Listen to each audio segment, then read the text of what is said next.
Welcome to the hottest movie review on the internet today, the A-List Review. I am your host, the Game Changer, Wes Troop, and it's time to go back to the couch. That's right, because the film I'm reviewing today is an exclusive to the Roku channel to stream. It is the not-so-true story of the rise of one of my personal favorite musicians, Weird Al Yankovic.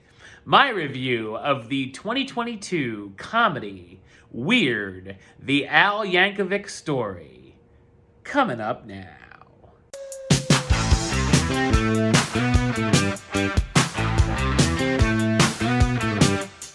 As a young boy, Alfred Yankovic becomes interested in parodying hit songs, but is told by his mother to give up on his dreams and forbidden by his father to do so.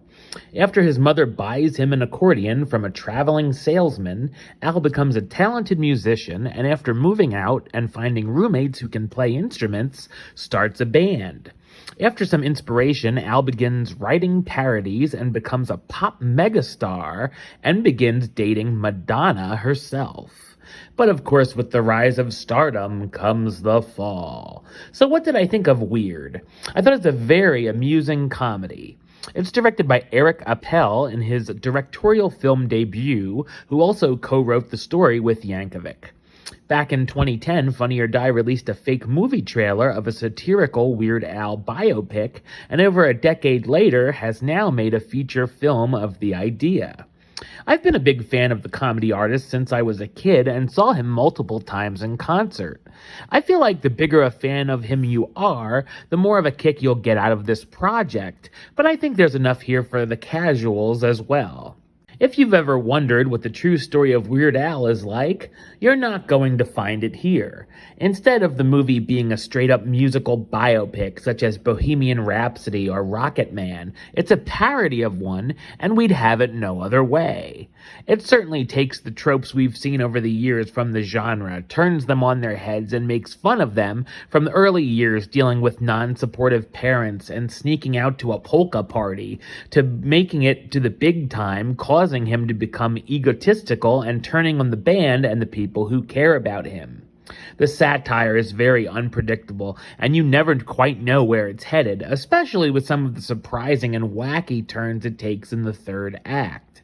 Obviously, I feel that there's a sliver of truth to some of the things, such as he did record these songs, such as Eat It and Like a Surgeon, but it certainly flips reality on its side and tells things in a ridiculous, over-the-top fashion.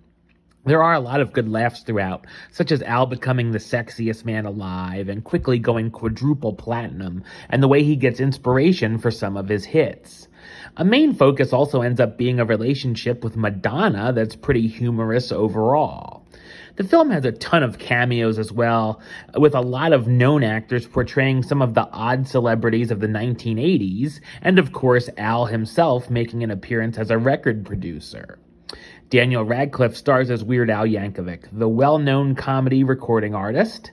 And while Radcliffe kind of looks like he's dressing up as Al for Halloween, it's still a nice performance.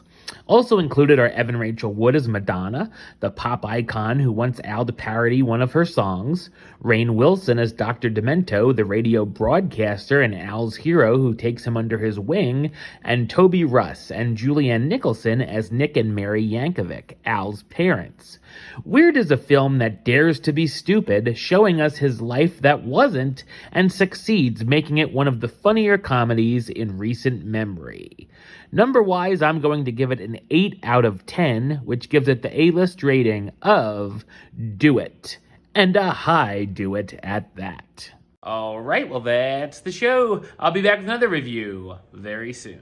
But until then, don't forget to subscribe right here on YouTube. youtube.com/westside515. Like the show on Facebook, facebook.com/WesTroopAlist. And of course, you can follow me on the Twitter, Instagram, and Letterboxd @WesAlist. Until next time, Troop out.